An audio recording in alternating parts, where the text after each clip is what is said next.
कानपुर के कांग्रेस सांसद इमरान मसूद अलीगढ़ के जेएन मेडिकल कॉलेज अस्पताल पहुंचे और हमले में घायल मीट व्यापारियों से मुलाकात की। इस मौके पर इमरान मसूद ने आरोप लगाया कि उपद्रवियों ने पुलिस की गाड़ियों से व्यापारियों को खींचकर बेरहमी से पीटा।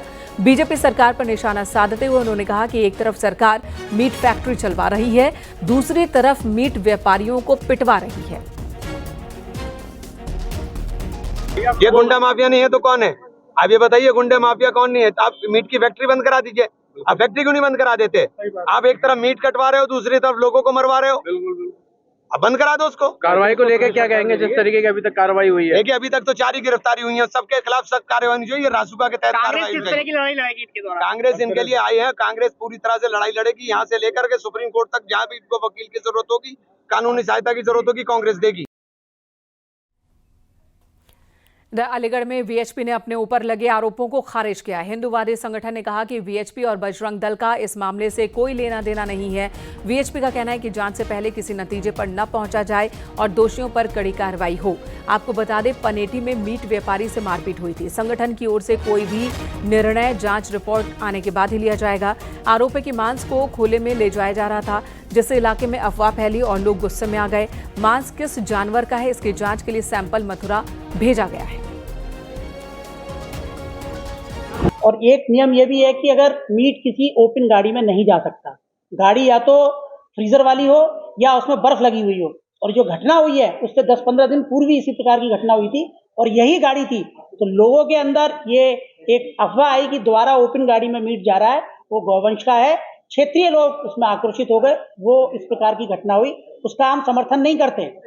लेकिन विश्व हिंदू परिषद, बजरंग दल का नाम लेकर वो घटना का आरोप प्रत्यारोप किया जा रहा है। ऐसा हमारा कोई भी कार्यकर्ता उसमें इन्वॉल्व नहीं था। इधर बीजेपी और समाजवादी पार्टी के बीच पोस्टर विवाद बढ़ता ही जा रहा है। कल देर रात राजधानी लखनऊ में एसपी कार्यकर्ताओं ने बीजेपी के अल्पसंख्यक मोर्चा के प्रदेश मंत्री जिशान खान के पोस्टर पर कालिख पोत दी। इसके अलावा एसपी कार्यकर्ताओं ने लखनऊ में पोस्टर फाड़े। समाजवादी पार्टी के नेताओं ने पोस्टर पर आपत्ति जताई और जिशान खान को ऐसी हरकतों से बाज आने को कहा है।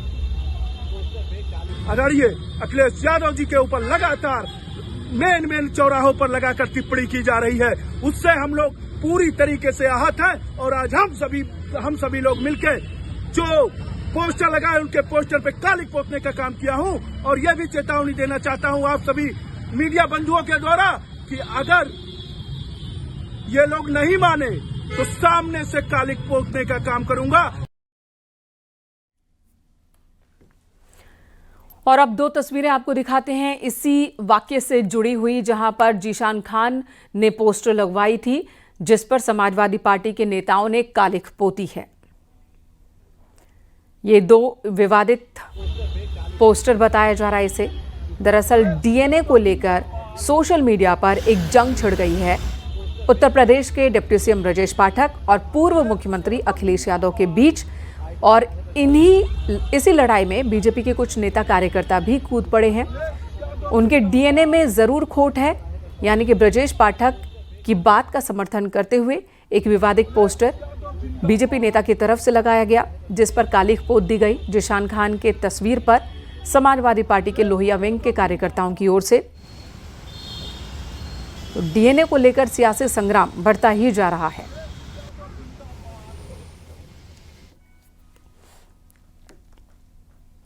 इधर कैबिनेट मंत्री चौधरी लक्ष्मी नारायण की परेशानी बढ़ सकती है। मथुरा की एमपी एमएलए कोर्ट ने संजीव सिकरवार हत्याकांड में पुलिस की फाइनल रिपोर्ट को खारिज किया। कोर्ट ने दोबारा विवेचना कर 3 महीने में जांच रिपोर्ट दाखिल करने के आदेश दिए हैं और इस मामले में पुलिस अब तक 3 बार फाइनल रिपोर्ट लगा चुकी है। मृतक संजीव के पिता शिव कुमार की लगातार पैरवी से प्रोटेस्ट पिटीशन पर आदेश हुआ है। 27 अक्टूबर 2011 को भूतेश्वर रेलवे पुल के पास संजीव सिकरवार का शव मिला था। आगरा के तेल माफिया मनोज अग्रवाल, तत्कालीन चौकी प्रभारी समेत 8 लोगों के खिलाफ केस दर्ज हुआ था। षड्यंत्र के तहत हत्या कर शव छिपाने के आरोप में केस दर्ज हुआ था।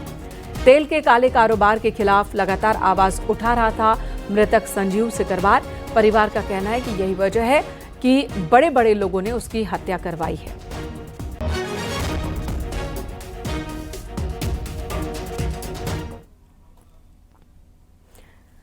मोदी सरकार के 11 साल होने पर बड़ा अभियान शुरू करेगी बीजेपी। घर घर पहुंचाएगी सिंदूर। ऑपरेशन सिंदूर की सफलता के बाद अभियान चलाया जाएगा और 9 जून से 1 महीने तक यह अभियान चलाया जाएगा। पार्टी की ओर से फैसला लिया गया है।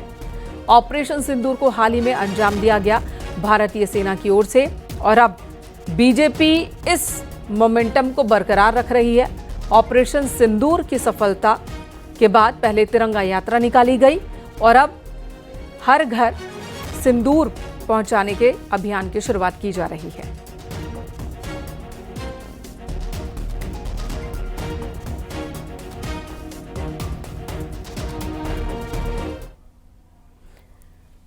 भदोई में 2 दारोगा रिश्वत लेते सस्पेंड किए गए।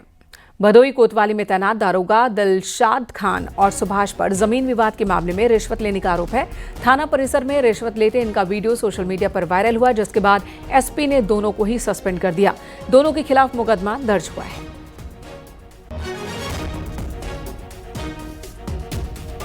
भदोई पुलिस का एक वीडियो प्रकाश में आया, जिसमें 2 पुलिसकर्मियों द्वारा कुछ पैसे लेने में प्रकाश में आए।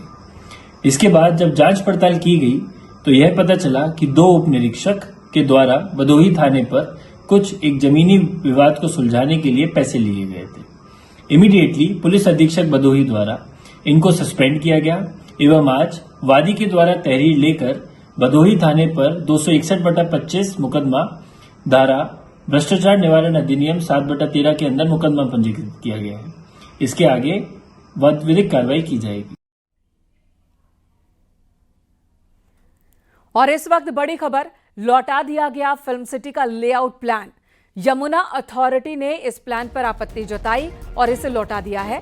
अब खामियों को दूर कर वापस से लेआउट प्लान पेश करना होगा। पहले फेज में होटल की इजाजत नहीं है। लैंड यूज प्लान की अनदेखी कर दी गई है। लेआउट प्लान में ग्रीन एरिया भी नहीं था।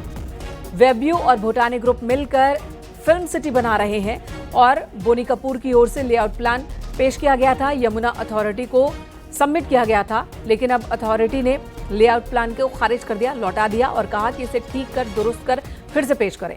फायर विभाग की ड्राइंग और एनओसी भी इस लेआउट प्लान में नहीं था, जिसकी वजह से यमुना अथॉरिटी ने आपत्ति जताई और बोनी कपूर की ओर से पेश किए गए प्लान को खारिज कर दिया, लौटा दिया है। साफ साफ कहा गया है कि लैंड यूज प्लान की अनदेखी की गई है। पहले फेज में होटल्स को परमिशन है ही नहीं, लेकिन जो प्लान पेश किया गया उसमें होटल के लिए जगह है, लेकिन ग्रीन एरिया नहीं है। तो इन तमाम खामियों की वजह से इस प्लान को कैंसिल कर दिया गया है, लौटा दिया गया है। फिलहाल उत्तर प्रदेश के मुख्यमंत्री योगी आदित्यनाथ का ड्रीम प्रोजेक्ट फिल्म सिटी को लेकर बेव्यू कंपनी के डायरेक्टर और भूटानी की तरफ से लेआउट प्लान तैयार किया गया था और उसे प्रेजेंटेशन भी दी गई थी, लेकिन अब लेआउट प्लान में आपत्ति दर्ज कराई यमुना प्राधिकरण के अधिकारियों का। उनका कहना है कि मुख्य उद्देश्य वहां पर शूटिंग की शुरुआत हो सके, इस पर फोकस रहना है, लिहाजा वहां पर साउंड स्टूडियो और इसके अलावा वीएफएक्स तमाम तैयारियों के साथ इसके निर्माण की तैयारी हो, इस बात पर फोकस किया जाए। लेकिन वहां पर कॉमर्शियल एक्टिविटीज पर फोकस किया जा रहा है। साथ ही जो फायर विभाग है उसकी ड्राइंग की एनओसी भी नहीं थी। इसके अलावा उस लेआउट प्लान में जो खामियां थी, ग्रीन एरिया को भी कवर किया गया था। यानी तमाम खामियों के चलते लेआउट प्लान पर आपत्ति दर्ज कराई गई है यमुना प्राधिकरण की तरफ से और संशोधित लेआउट प्लान तैयार करने की बात कही गई है दोबारा से।